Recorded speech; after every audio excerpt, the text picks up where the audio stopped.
நிதர்சனமான விமர்சனம், நியாயமான தரவரிசை, நேர்மையான பார்வை என்ற தாரக மந்திரத்தோடு வாங்க நிகழ்ச்சிக்கு போகலாம். இது பாக்ஸ் ஆபீஸ் 1 2 3. நம்மளுடைய பாக்ஸ் ஆபீஸ் 1 2 3ல ஹாலிவுட் பாலிவுட் புது வரவுகள் எதுவும் இல்லாத ஒரு சூழல்ல நேரா கோலிவுட் போனோம்னா இந்த வார கோலிவுட் புது வரவுகளாக வந்திருக்கக்கூடிய இரு பெரும் படங்களான அரண்மனை மற்றும் இறுதி சுற்று.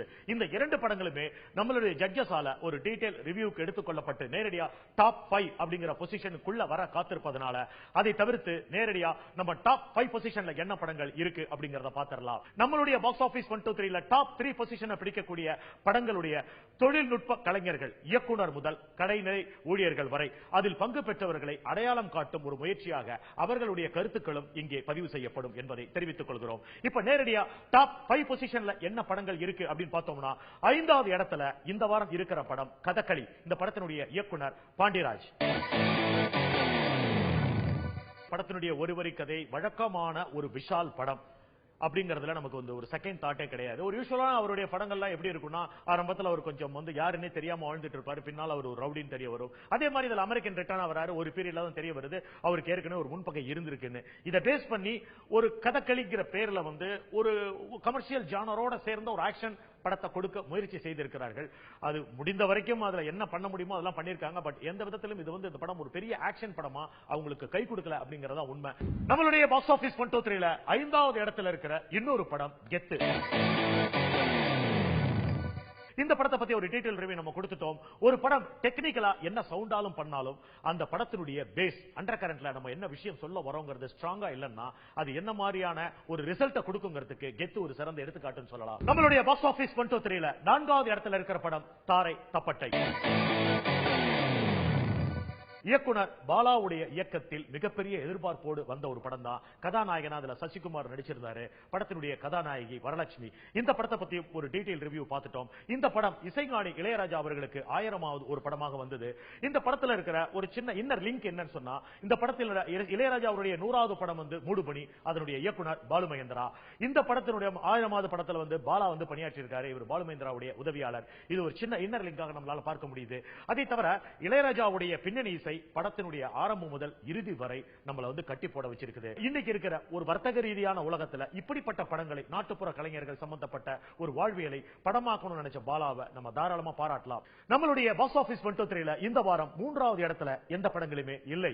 அதை தவிர்த்து 2வது இடத்துக்கு போனோம்னா இந்த வார கோலிவுட் புதுவரவாக வந்து ஏகப்பட்ட எதிர்பார்ப்புகளை ஏற்படுத்தி வெளிவந்திருக்கக்கூடிய படமான அரண்மனை 2 நேரடியா 2வது இடத்தை பிடிச்சிருக்கு.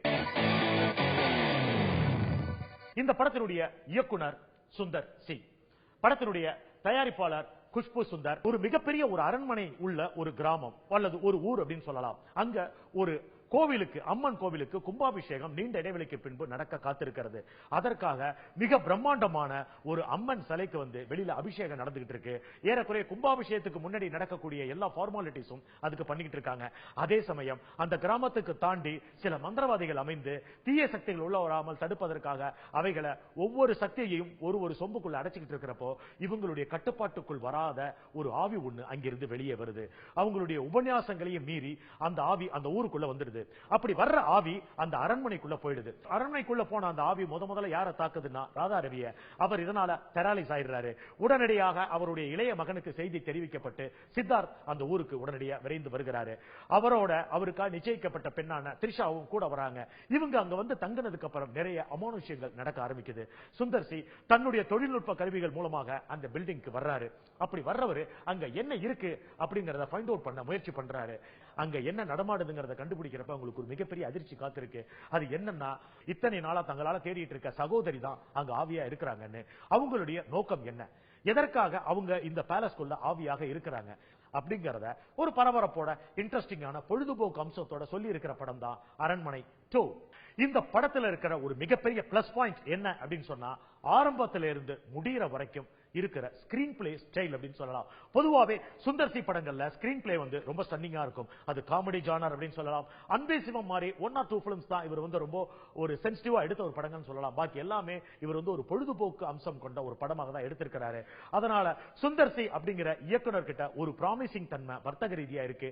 அந்த ஒரு ப்ராமிசிங் தன்மையை இந்த படம் நிரூபிச்சிருக்கு அப்படின்னு சொல்லலாம். ரொம்ப பயந்த இந்த படம், ஏன்னா ஒரு அரண்மனை ஒரு தனியா ஒரு படத்துக்கு ஆடியன்ஸ் வரும்பொழுது எந்த எதிர்பார்ப்புலாம் வருவாங்க. அந்த எதிர்பார்ப்பு ஓரளவுக்கு பூர்த்தி பண்ணாலே அந்த படத்தோட வெற்றி உறுதியாயிடும். பட் இந்த மாதிரி ஒரு ஏற்கனவே ஒரு வெற்றி பெற்ற படத்தோட கண்டினியூஷன் இன்னொரு படம் வரும்போது அந்த எதிர்பார்ப்பு வந்து ரொம்ப அதிகமா இருக்கும். அந்த எதிர்பார்ப்பை நம்ம ஃபுல்ஃபில் பண்ணலைன்னா அந்த படத்தோட வெற்றி வந்து கேள்விக்குறியாயிடும். சோ இந்த ஒரு பெரிய பொறுப்பு எங்களுக்கு இந்த படம் பண்ணும்போது இருந்துச்சு. சுந்தர் சியை பொறுத்த வரையில இந்த அரண்மனை அப்படிங்கிற அந்த முதல் படத்துக்கும் இரண்டாவது படத்துக்கும் ஒரு மிகப்பெரிய வித்தியாசத்தை கொடுத்திருக்கிறார். அரண்மனை 2க்கும் அரண்மனை 1க்கும் பெரிய வித்தியாசம் கேட்டீங்கன்னா வந்து பேசிக்கான ஒரு ஃபார்முலாங்கிறது ஒன்னாதான் இருக்கும். ஏன்னா ஒரு பிரான்சைஸ் அப்படின்னு சொல்லும்போது இது சீக்வல் இல்ல, அந்த கதையின் தொடர்ச்சி இல்ல.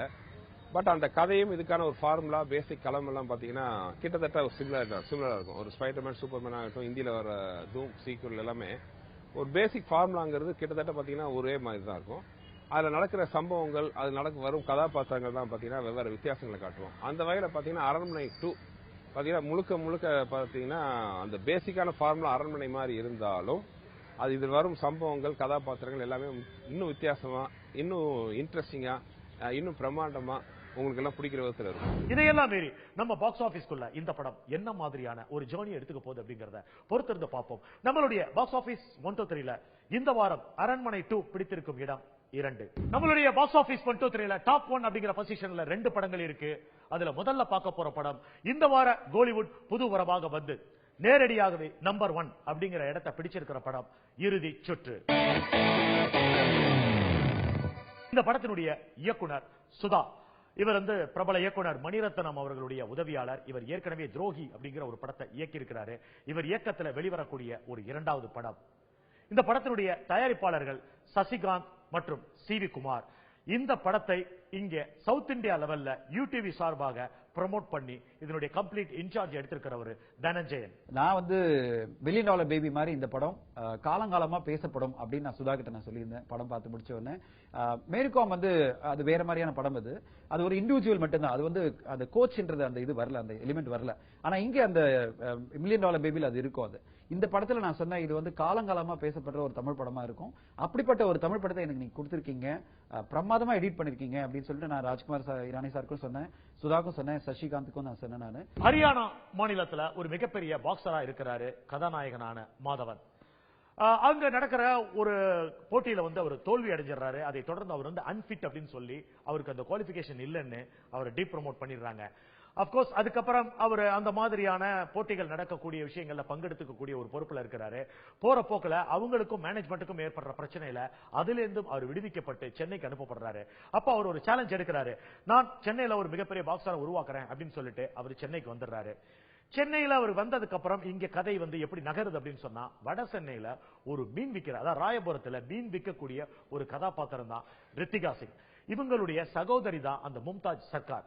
அவங்களுக்கு என்ன ஒரு அல்டிமேட் எய்மா இருக்குன்னு சொன்னா, கவர்மெண்ட் ஜாப் அவங்களுக்கு, அவங்களுடைய சர்வேவேலுக்கு கவர்மெண்ட் ஜாப் வந்து அவங்களுக்கு தேவைப்படுது. அதுக்கு அவங்க எதை அடிப்படையா வச்சிருக்காங்கன்னு சொன்னா, ஒரு மிகப்பெரிய பாக்ஸர் ஆகி ஸ்போர்ட்ஸ் கோட்டா மூலமாக ஒரு லேடி காப்பா வந்துடணும் அப்படிங்கிற ஒரு இன்டென்ஷன்ல அவங்க அதுக்கான ஒரு பிராக்டிஸ்ல இருக்கிறாங்க. இந்த ஒரு சூழ்நிலையில அங்க நடக்கிற ஒரு பாக்ஸிங் போட்டிங்ல அவங்க அப்பியர் ஆகிறப்போ அந்த ஜட்ஜ் வந்து ஒரு தப்பான ஜட்ஜ்மெண்ட்டை கொடுக்கறாருன்னு சொல்லி கூட வந்திருந்த சகோதரியான ஹீரோயின் வந்து அவங்கள போட்டு பாடாப்படுத்தி அடிச்சிடுறாரு. இத பாக்குற மாதவனுக்கு ஒரு ஐடியா வருது. அவங்க அடிக்கிற ஸ்டைல் பேட்டர்ன் எல்லாமே பாக்ஸிங்க்கு ரொம்ப ஃபேவரா இருக்கிறதுனால இவங்களை ஏன் ஒரு பாக்ஸரா மாத்தக்கூடாது அப்படிங்கிற ஒரு ஐடியாலஜிக்கு வந்து அந்த பொண்ணை பாக்ஸராக்க முயற்சி பண்றாரு. ஃபர்ஸ்ட் அதுக்கு கோஆபரேட் பண்ண மறுக்கிறாங்க. ஆனா இவங்க பணத்தாசையை காமிக்கிறாரு. சோ பர் டே 500 அப்படிங்கிற ஒரு டேர்ம்ஸ் அண்ட் கண்டிஷன்ல அதுக்கு அவங்க ஒத்துக்கிறாங்க. இப்படி கோச் பண்ண ஆரம்பிச்சதனுடைய விளைவாக சகோதரியை மிஞ்சக்கூடிய ஒரு வகையில இவங்க வந்துடுறாங்க. இது அவங்க சகோதரிக்கு பிடிக்காத ஒரு ஜலசை ஏற்படுத்துது. ஒரு காலகட்டத்தில் இறுதி போட்டிக்கு தயாராக இருக்கிற ரித்திகா சிங் அந்த போட்டியில பார்ட்டிசிபேட் பண்ண முடியாம தடுத்துறாங்க அவங்களுடைய சகோதரி. இந்த விஷயம் எதுவுமே தெரியாம டைரக்டா இதுக்கு காரணம் வந்து கதாநாயகி தான் சொல்லி மாதவனுக்கு அவங்க மேல இனம் புரியாத ஒரு கோபம் வந்து அவங்கள பாக்குறத அவாய்ட் பண்றாரு. ஆனா மாதவன் இதுல எவ்வளவு பேஷனாவும் இன்வால்வ்மெண்ட் இருந்தாரு அப்படிங்கிறது கதாநாயகிக்கு தெரியுது. தான் ஏன் இப்படி ஆனோம் தன்னுடைய சகோதரியால தான் அப்படிங்கறதையும் அவங்க உணர்றாங்க.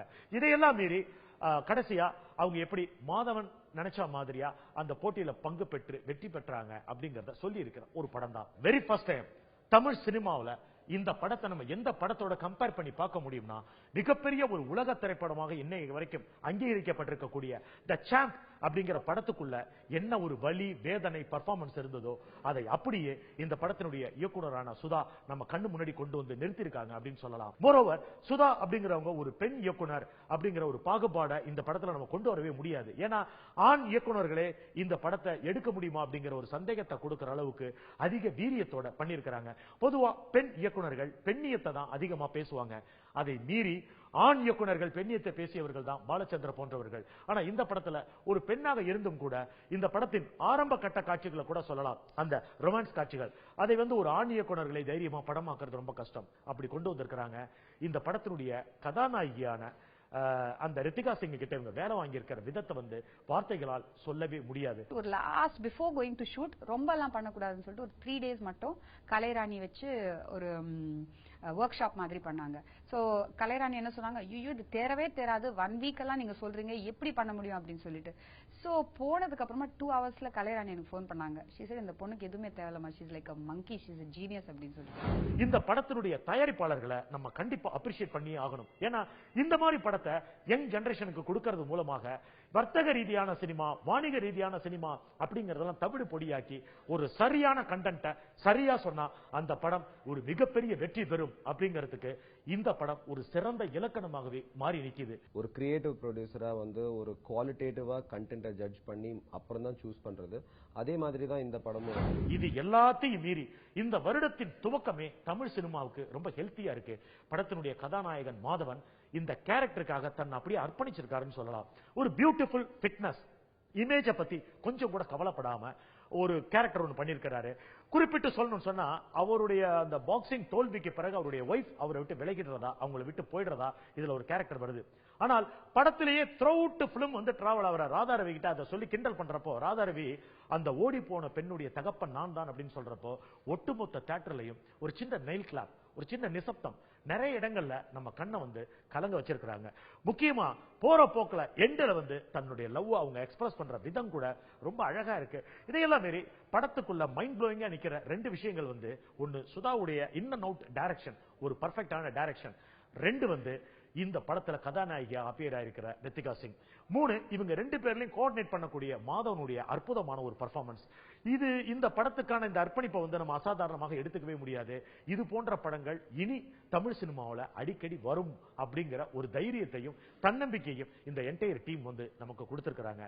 இந்த படத்தினுடைய பிஆர்ஓ இந்த படத்தினுடைய பிஆர்ஓவான நிக்கில் முருகன் ரொம்ப அழகா மக்கள் கிட்ட இந்த படத்தை கொண்டு போய் அழகா சேர்த்திருக்கிறாரு. ஒரு நல்ல திரையரங்கத்தை இந்த படத்தினுடைய அதாவது யூடிவி மோஷன் பிக்சர்ஸினுடைய சவுத் இந்தியாவுடைய பொறுப்பாளராக இருக்கக்கூடிய தனஞ்சயன் அருமையான திரையரங்குகளை பிடித்து இந்த படத்தை மக்களிடையே கொண்டு போய் சேர்க்கிற பணியை ரொம்ப சிறப்பா பண்ணிருக்காங்க அப்படின்னே சொல்லலாம். என்டையரா யூடிவி மோஷன் பிக்சர்ஸ் அண்ட் இந்த படத்தினுடைய டைரக்ட் ப்ரொடியூசரா நம்மளால அறியப்படக்கூடிய சிவி குமார் மற்றும் உள்ளவர்கள் இவங்க அனைவருக்குமே நம்மளுடைய பாக்ஸ் ஆபீஸ் தங்களுடைய வாழ்த்துக்களை பதிவு பண்ணுது. இந்த படத்தினுடைய கதாநாயகிக்கு இந்த வருடத்தினுடைய ஒரு சிறந்த நடிகைக்கான விருது வரலட்சுமிக்கா இந்த பெண்ணுக்கு அப்படின்னா இந்த பெண்ணுக்கு கிடைக்கக்கூடிய வாய்ப்பு ரொம்ப அதிகமா இருக்குங்கிறது நம்மளுடைய ஜட்ஜஸ் உடைய கணிப்பா இருக்கு. Actually RO sir sensor certificate நாங்க போகும்போது சென்சர் ஆபீசர் ஆர்ஓ சார் கூட சொன்னாரு இந்த பொண்ணுக்கு கண்டிப்பா நேஷனல் அவார்டு வரும் அப்படின்னு சொல்லிட்டு. பட் அன்பார்ச்சுனேட்லி என்னன்னா அவங்களுக்கு டப்பிங் பண்ண வேண்டி இருந்தது. இன்னும் கொஞ்சம் கூட நான் முயற்சி பண்ணியிருந்தா ஈஸியா நான் டப்பிங் பண்ணி இருக்கலாம் அவங்க வாய்ஸ்லயே. பட் டைம் இல்லாமல் இருந்தது. பட் ஹிந்தில I think Sheel to. Overall இறுதி சுற்று படத்தை பத்தி நம்ம ஜட்ஜஸ் கொடுக்கிற ஒரு அருமையான பாசிட்டிவான ஒரு ஸ்டேட்மெண்ட் என்ன அப்படின்னு சொன்னா, ஆண் இயக்குனர்கள் அப்படின்னு எடுத்து பார்த்தோம்னா கூட ஒரு அண்ணன் தம்பி சென்டிமெண்ட் எந்த அளவுக்கு சொல்றாங்களோ அந்த அளவுக்கு ஒரு அக்கா தங்கச்சியினுடைய ஜெலஸ் அப்படிங்கறத யாராவது இதுக்கு முன்னாடி சொல்லிருக்காங்க அப்படின்னா பெருசா இல்ல அப்படின்னே சொல்லலாம். அந்த வகையில சுதா இதுல ரொம்ப அழகா அக்கா தங்கச்சிக்குள்ள இருக்கிற ஜெலஸ கூட ரொம்ப அழகா சொல்லியிருக்கிறாங்க. ஒரு கைதேர்ந்த இயக்குனராக தன்னை பரிமாணித்திருக்கும் சுதாவினுடைய வெற்றி பயணம் இந்த இறுதி சுற்றின் மூலமாக தமிழ் சினிமாவின் முதல் சுற்றாக மாறி இருக்கிறது. பயணம் தொடர பாக்ஸ் ஆபீஸின் வாழ்த்துக்கள்.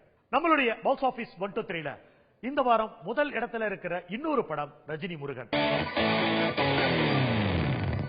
முதல் இடத்தை 3 வாரம் ஒரு படம் அலங்கரிக்கிறது அப்படிங்கிறது ரொம்ப ஒரு சூசியான ஐட்டம் தான். அந்த விதத்துல இந்த வருடத்தின் துவக்கத்திலேயே ரஜினி முருகன் அப்படிங்கிற ஒரு படம் 3வது வாரமாக முதல் இடத்தை தொட்டிருக்கிறது அப்படிங்கிறது ஒரு மிகப்பெரிய வசூலையும் வெற்றியையும் இந்த படம் வாரி குவித்திருக்கிறது அப்படிங்கிற நிதர்சனத்தை தான் பாக்ஸ் ஆபீஸ் மூலமா இது வெளியில காட்டுது. 3வது வாரமா தொடர்ந்து நம்பர் 1 பொசிஷன்ல பாக்ஸ் ஆபீஸ்ல ரஜினி முருகனை வச்சதுக்கு ரொம்ப சந்தோஷம். இந்த படத்தினுடைய தயாரிப்பாளர்கள் திருப்பதி பிரதர்ஸ், லிங்குசாமி மற்றும் சுபாஷ் சந்திரபோஸ். அதாவது வேதனை சோதனை இது இரண்டையுமே ஒருவன் தெளிவாக கடந்து வந்தால் அவன் சாதனை என்கின்ற இலக்கை பிடிப்பான் அப்படிங்கறதுக்கு இந்த கன்சர்ன், இந்த பிரதர்ஸ் இவங்களை ஒரு எடுத்துக்காட்டாவே சொல்லலாம். இந்த படம் இப்படி செய்யும் சொல்லி கதை கேட்டப்பே எனக்கு ஃபீல் இருந்துச்சு. ரஜினி முருகன் டைட்டிலே முடிவு செய்யப்பட்டதான் இந்த வெற்றி. ரஜினி சார் பேருக்கே இவ்வளவு பெரிய ஓபனிங், அவர் படத்துக்கு மட்டும் இல்ல அவர் பேருக்கே இவ்வளவு பெரிய ஓபனிங் வந்திருக்கு. படத்தினுடைய திரைக்கதையை பலமாக அமைத்த இயக்குனர் பொன்ராமுக்கு இது ஒரு வெற்றி அப்படின்னு சொல்லலாம். இந்த படத்தை மக்களிடையே கொண்டு போய் சேர்த்த PRO ஜான்சன் அவர்களுக்கு இந்த படத்தினுடைய வருடத்தின் துவக்கமே ஒரு மாபெரும் வெற்றி படம் அமைந்திருக்கு அப்படின்னு சொல்லலாம். முதல் வாரம் பசங்க எல்லாம் என்ஜாய் பண்ணி பார்த்தாங்க, அவ்வளவு கிரௌட் இருந்துச்சு, விசில் கைதட்டலாம் இருந்துச்சு. ரெண்டாவது வாரம் பாத்தீங்கன்னா ஃபுல் ஃபேமிலி குழந்தையோட பார்த்தாங்க. மூணாவது வாரம் ரிப்பீட் ஆடியன்ஸ். ஸோ இந்த மாதிரி எங்களுக்கு தொடர்ந்து ஆதரவு அளித்த தமிழக ரசிக பெருமக்கள் அனைவருக்கும் இந்த நேரத்தில் நான் நன்றி சொல்ல கடமைப்பட்டிருக்கேன். படத்தினுடைய கதாநாயகனான சிவகார்த்திகேயன், கதாநாயகி கீர்த்தி சுரேஷ் மற்றும் சூரி போன்றவர்களுக்கு இந்த படம் ஒரு மிகப்பெரிய வெற்றி கூட்டணியை இங்கே அஸ்திவாரம் போட்டிருக்க படம் அப்படின்னு சொல்லலாம். இப்படி நிறைய வெற்றிகளை சொல்லலாம் என்கின்ற சொல்லலாம் வார்த்தையை வெற்றியை அடுக்கிக் கொண்டே சொல்லக்கூடிய ஒரு படம் தான் ரஜினி முருகன். சேர்ல நான் சும்மா உட்கார்ந்து இப்படி உட்கார்றத பார்த்துட்டு கீர்த்தி அது இந்த மாதிரி வைக்கிறது நல்லா இருக்கு, ஸோ அப்படி வச்சு ஏதாவது ஒன்று பண்ணலாம் பாட்டில் அப்படின்னு சொன்னாரு. ஸோ அந்த லிரிக் உண்மையில ஒரு கண்ணு, சரி சார் உண்மையில ஒரு கண்ணுன்னு வருது, பேசாம இப்படி வச்சு கண்ணடிச்சிடலாங்கிற மாதிரி பிளான் பண்ணி நாங்கள் அது பண்ணோம். இந்த வாரம் நம்மளுடைய பாக்ஸ் ஆபீஸ் 123ல டாப் 1 அப்படிங்கிற இடத்துல இருக்கிற 2 படங்கள்ல முதல் படமான ரஜினி முருகன். இதுவரைக்கும் நம்ம பார்த்த ஆர்டர் செக்மெண்ட் எல்லாமே இந்த வாரத்தினுடைய ஒரு தொகுப்பு தான். இந்த பாக்ஸ் ஆபீஸ் 123 வர்ற வாரத்துல என்ன மாதிரியான ஒரு ஸ்டஃப்ல ஏற்படுத்த போகுது அப்படிங்கறதையும், வருகின்ற வாரத்தில் மிகப்பெரிய எதிர்பார்ப்போடு வெளிவர காத்திருக்கக்கூடிய படமான இயக்குனர் வெற்றிமாறன் இயக்கத்தில் வெளிவரக்கூடிய விசாரணை போன்ற படங்களுடைய சிறப்பு திரை விமர்சனத்தோடு அடுத்த வாரம் உங்களை சந்திக்கிறேன். அதுவரை உங்களிடமிருந்து விடைபெறுவது சரவணன் சுப்பையா. நன்றி, வணக்கம்.